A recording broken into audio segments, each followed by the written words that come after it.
Hey guys, welcome back to my channel. This video is going to be another pageant video. It is also a requested video. I know it's been a minute since I've uploaded.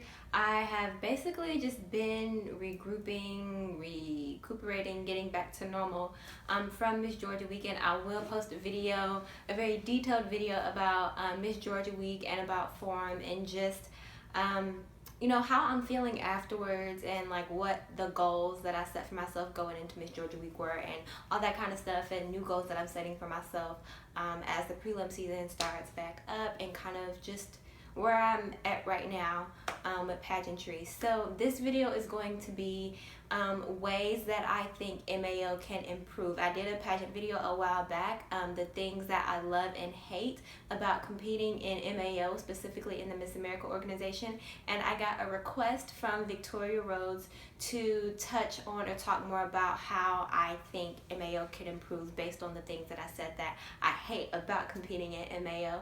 So if you haven't checked out that video, please go to my pageant playlist and check it out. Like, comment, subscribe. Thank you, Victoria, for engaging me in conversation and for leaving a comment and asking questions. So let's get into the video. Okay, so two big things that I dislike or that I really think MAO can improve on. Well, probably three things. Well, no, two things. So diversity and preparation / score sheets kind of thing.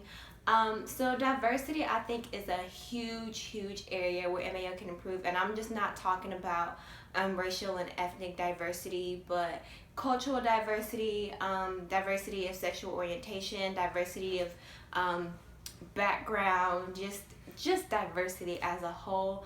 Of course, I think that ethnic diversity and like racial diversity is very important because I am a black woman and technically I'm a minority. So when I go compete, even at the local level, if there are 15 contestants, 3 of us are probably women of color, myself included. I think that I also kind of stick out more because I'm one of the few pageant girls that I've met that, you know, stick to a more natural styling. I don't wear extensions that often when I compete. I would be that pageant girl that you see like competing in braids, or the only extensions that I do wear are like crochet braids, and those are always very similar to my texture. So just like diversity in general, I think is very important. If you keep up with the system, if you watch the Miss America pageant, it's like 50 contestants, and you can probably count on one hand those that identify as women of color, and I don't think that that is a fair representation of beauty or brains in our system, especially being the fact that MAO is the #1 scholarship provider for women in our nation. A lot of girls that I know, a lot of my pageant friends have graduated school debt-free because of the scholarship money that they've earned competing. I personally didn't have to come out of pocket for books, and I probably earned maybe like, I would say probably $3,000 to $5,000 that I could put towards my tuition when I was in school for my sophomore, junior, and senior year that I competed in MAO. So just things like that. Like for everything that MAO does, you should have all of those opportunities spreading to a more diverse group of women, if that makes sense. And I'm not knocking like white girls competing in MAO or anything like that. I'm just saying, you know, the opportunity is, if you look at it from a grand scheme, the opportunity extends not so far out of that, if that makes sense. So I think that diversity is a really big thing. What else did I say? Sexual orientation, background, things like that. I don't know the financial background of really anyone in MAO, but I will say I know I have seen girls struggle in MAO, and I know girls that have personally struggled in MAO because they can't necessarily afford to be a pageant girl, or they don't know how to be a pageant girl frugally or economically, or those types of things. So I think, I mean, if you're not funding your pageant habit, your parents are, so I think that also speaks a lot to the type of families that, you know, are in pageants, not even just in MAO, but pageants in general. Like, it is expensive. So I think just kind of branching out and extending it to all backgrounds as far as sexual orientation goes. Like, I do believe and I do feel that trans women should be allowed to compete in pageantry. I don't think your body parts should constitute whether or not you can do something. I think that there are plenty of trans women who would make great title holders and, you know, all types of systems. Yeah, so just diversity across the board, y'all. Just diversity. How do I think MAO can improve that? Like, what will I do specifically? I think it starts on the local level. Like, if you go compete in MAO, all of the girls that you meet are similar in some type of fashion, and you will, if you stay in it long enough, then you will realize that it's like the same girls competing over and over and over again until they age out. So pageantry is a very small world. It's a very exclusive world. It's a very selective world. You have to have tough skin when you're beginning. Once you get in there, once you put your confidence up, you're in it. But starting, it is very, very, very intimidating. It can be very, very intimidating, especially if you're like younger, you're in your teen years, you're still trying to find yourself. It's very easy to get intimidated and in a world like that. And I'm not saying it's all bad. I'm just saying there's good and there's bad to everything, and the bad can get really bad. So what I would do personally, I think that state boards and local boards need to do a better job of reaching out to girls that they're not necessarily familiar with in, you know, other communities. Not saying that the girls who currently compete aren't deserving of it, but what I'm saying is girls who are at a higher risk of not being necessarily productive or well-rounded or educated young women need that opportunity just as much as the girls who are already in the system do. So girls who are facing, you know, high risk of teen pregnancies, drugs, impoverished neighborhoods, those are the girls that need the opportunity. And those are the girls that always get brushed to the side. Those are the girls who see it for the first time and think that it's something that they can never do. So I personally, if I was on a board or something, or even just as a title holder, you know, every opportunity that I get, I talk about MAO. I mean, I try to encourage younger girls, whether they're teens or misses or in the, you know, at the age to be princesses. You know, I go back to my hometown and I talk to, you know, girls about MAO because they deserve that opportunity just as much as anyone else, and it'll probably be more impactful in their lives because of what they're going through and what they're facing. So that is what I would do to fix that problem.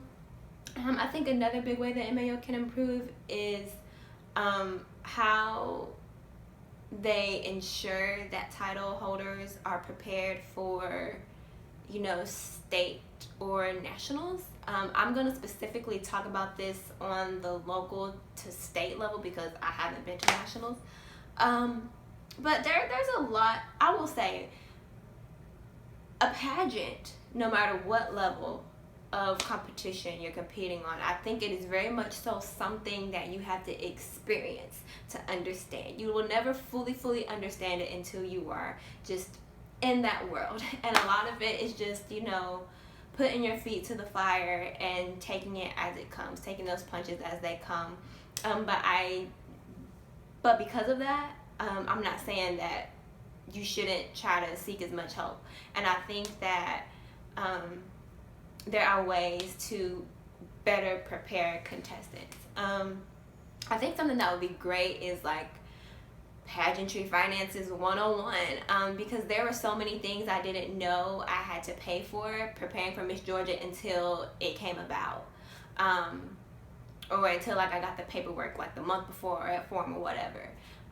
So I think like a financial pageant class, like for state title holders, like once you're at the state pageant, like when they do forum and you go to orientation week and you have all these classes and things like that, I think Pageantry 101, especially for first timers, would be great because pageantry is expensive.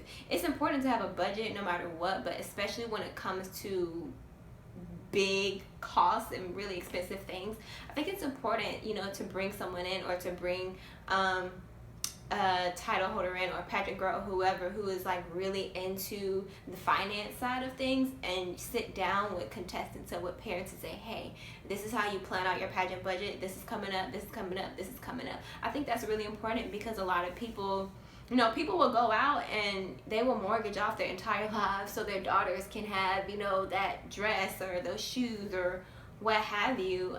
People are going broke for over pageantry, and it doesn't have to be that way. So I know that was a big, because I basically support my pageant habit. I am 23 years old. I don't live with my parents. I started doing pageants when I was in college, so I was already kind of semi-independent. So I was grown when I started doing this. So I support my pageant habit. So it was very important for me to have all of the numbers laid out, and that I knew what was coming, because I have to budget that. I have to put that in my budget.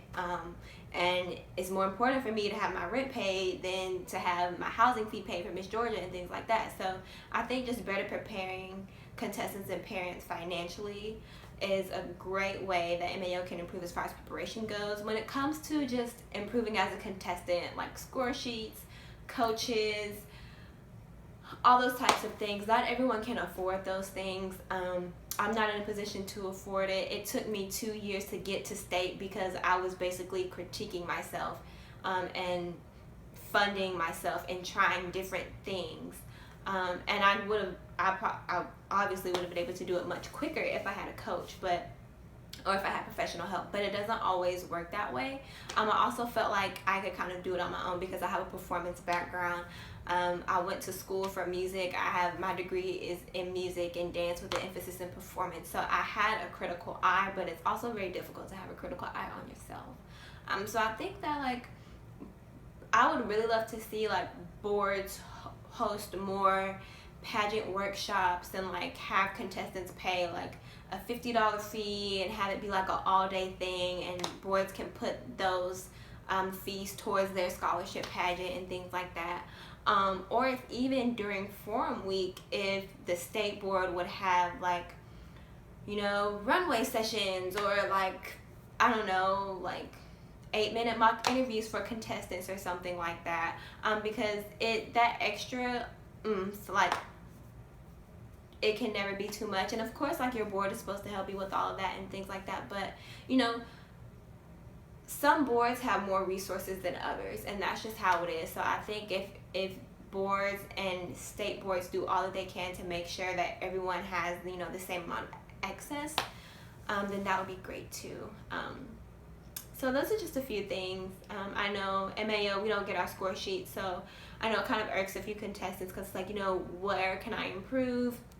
And people are always telling you to be yourself, but if you're being yourself and, like, you don't have the best walk, it's kind of like, you know, how do I get a better walk and things like that. So guys, those are just a few things that I think, a few areas that I think MAO can improve on. I hope this was helpful.